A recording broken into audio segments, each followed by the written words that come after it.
What is up, my bodyweight warriors, and welcome back to another video. Today's video is the much requested full body mobility routine. Before we jump into the routine, I just want to explain to you the context of this routine and how it sits with the other two videos that I have on this channel. First of all, we have the full body stretching routine, and this is very much a passive flexibility routine, something that you perform daily, and it covers the entire body. On the other hand, we have my basic loaded mobility routine, and this is something that you perform 2 to 3 times a week. It's very much a high intensity, loaded, almost like strength training routine that focuses on 6 core movement patterns. Today's video is kind of a combination of the two. We're still focusing on that active mobility of moving through ranges of motion compared to sticking with the static stretching. However, because we're going to reduce the intensity quite a lot, it means that it's something that we can actually perform on a daily basis. So it's kind of like the middle ground between the flexibility routine and the basic loaded mobility routine, kind of making up the holy trinity of range of motion, I don't know. The routine actually takes about 25 to 30 minutes. You can perform this in one single chunk on each day, or if you're like me, you can kind of perform it throughout the day, do 5-minute chunks here and there, and by the end of the day, you've completed the routine.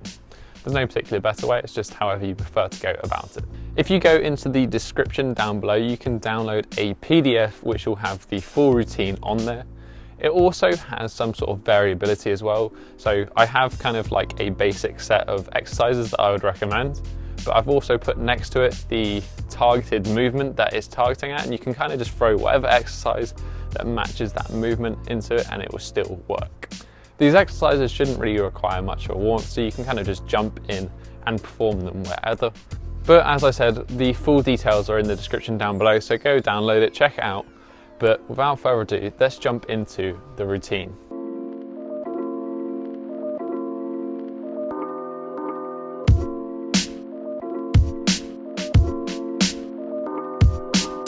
The first exercise is spinal rotations. The reason this is in here is just to get some movement into your spine and break up any tight areas.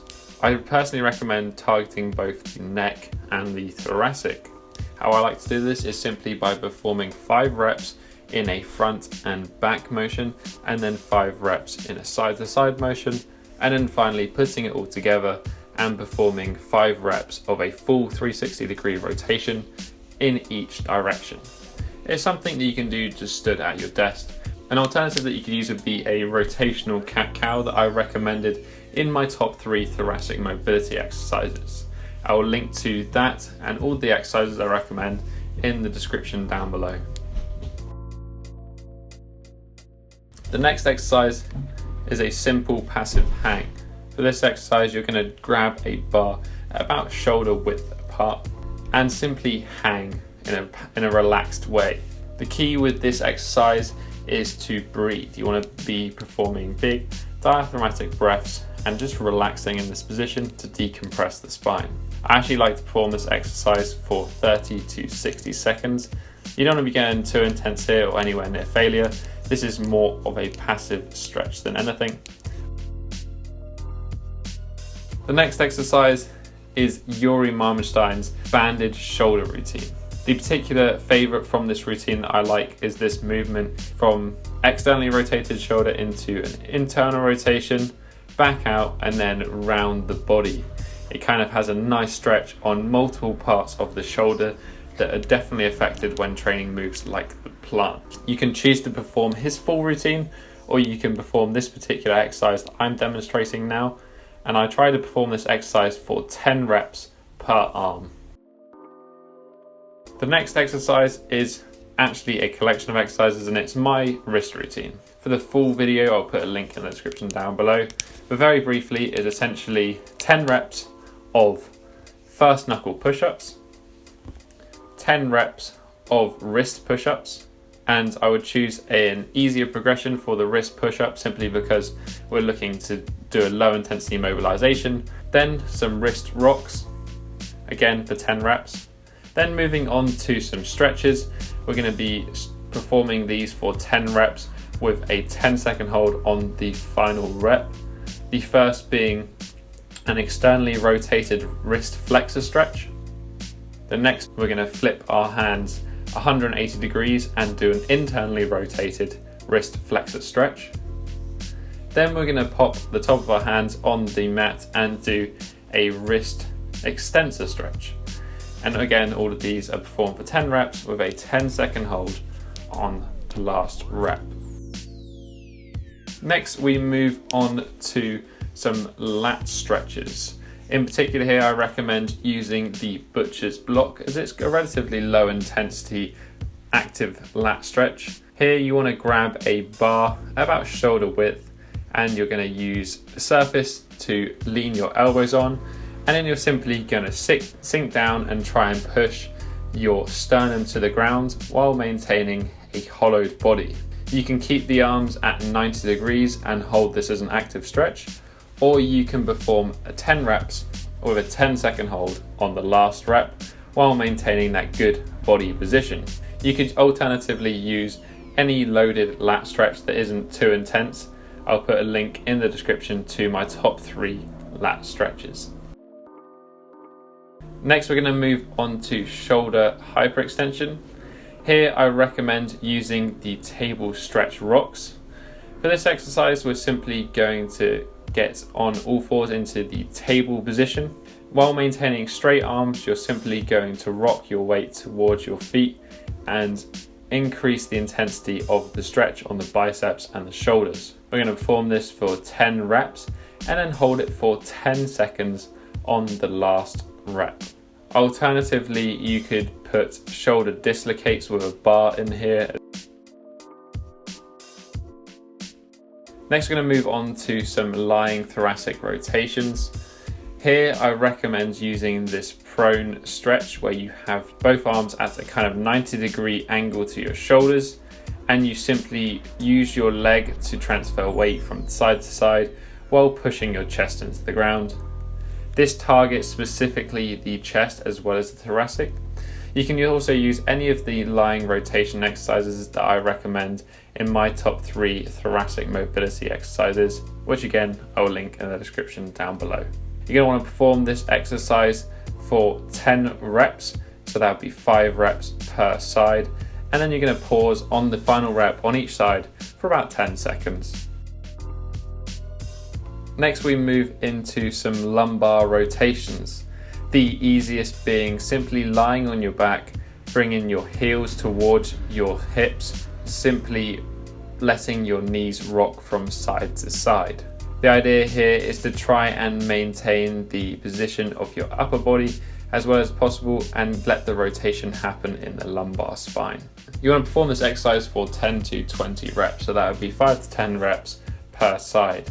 An alternative that is a little bit more intense that I like is just rolling back onto your shoulders and having straight legs and performing a similar sort of movement where we're rotating our lumbar from side to side. But this time we're simply in a slightly different position and using straight legs.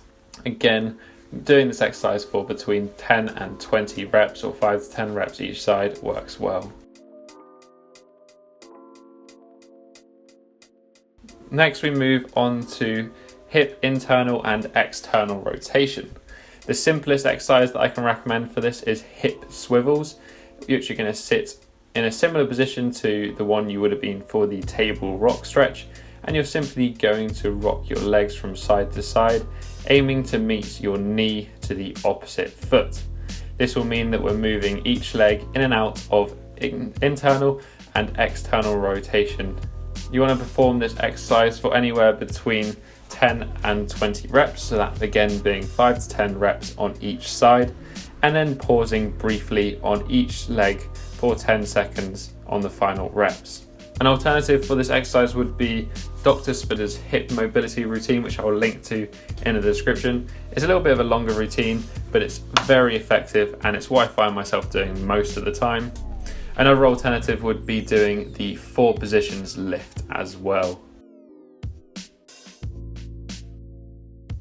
The next exercise is looking at the abductors. The exercise I recommend is the Cossack Squat. This is not a particularly intense exercise, although it has a really nice stretch on the adductors. The ankles and the hamstrings. You're simply going to move from kind of a 5 or 4 step horse stance squat position and sink down onto each side while maintaining the other leg as straight as possible. You're going to perform this exercise for 5 reps per side, and as always on the final rep you want to pause briefly. Some alternatives to this might be something like the frog stretch or any other active adductor stretch. Then we move on to the hip flexor. The exercise I recommend is this bent leg hip flexor stretch, as I found it to be the most effective for opening up the hips. To add a little bit of movement into it, I simply like to rock forward onto that front leg while maintaining my engagement in my glutes and really focusing on opening up the hips. I like to perform this exercise for 10 reps and then simply hold the last rep in an active position for between 10 and 30 seconds and then repeat on the other side. Some alternatives that you could use here would be something like an active lunge. The next exercise, we're going to be targeting the hamstrings. I recommend this loaded stretch from Emmett Lewis, and I'll put a link in the description to the full tutorial that he did for this exercise. Essentially, you're going to stand with one foot in front of the other. The front foot, you're going to maintain a completely locked out straight leg, and the back leg, you're going to bend at the knee. You're simply going to hinge at the hips of this exercise, maintaining a neutral spine and placing load onto that hamstring. We're going to perform this exercise for 10 repetitions with a 10-second hold on the last rep per leg. An alternative, which I actually personally use more often, is the head to toe. This is a more advanced variation of the stretch that I showed you, and I'll put a link in the description to Emmett Lewis's full head to toe routine.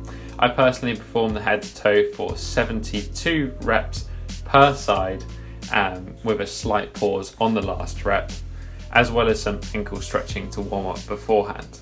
And then exercise 13, the final exercise, I'm going to recommend to you another routine, and that is the Ido Portal Squat Clinic 2.0. This is just probably the best way to finish the routine and really get back into a functional squat position. I actually find myself doing Ido's squat clinic routine multiple times throughout the day, but it's definitely one that I like to finish this routine on. You want to perform this exercise for 10 reps in each of the positions that he recommends in his routine. As always guys, there is a link in the description to his routine, as well as everything else I've talked about. Alternatives to this would be simply sitting in a squat and getting comfortable. So that is it for the routine, guys. I hope you enjoyed this kind of full body mobility. It's very generic. Feel free to switch out and focus on areas that are more relevant to you. If you have any questions, leave a comment down below, join the conversation. I'd love to hear your thoughts, and I'm always there to help you out. If you just enjoyed this video, hit that thumbs up button and support the channel. If you really thought this was a helpful routine, then please share this routine with a friend by hitting that share button. That is it for today. Remember to download the full routine in the description down below. But until next time, have a strong week and peace. It's fucking cold.